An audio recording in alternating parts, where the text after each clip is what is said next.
Here's a couple of the youngsters I've bred lately.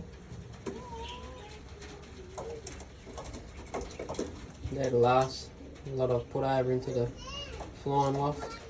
There's that little bronze one there, the black one, dark checker, a white one there.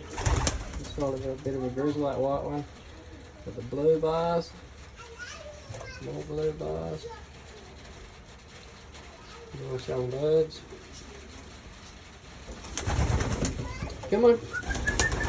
Come on. Come on. Come on.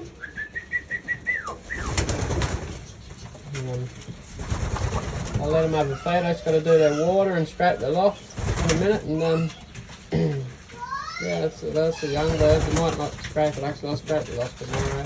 We've already fed them, so there's no point in scraping it.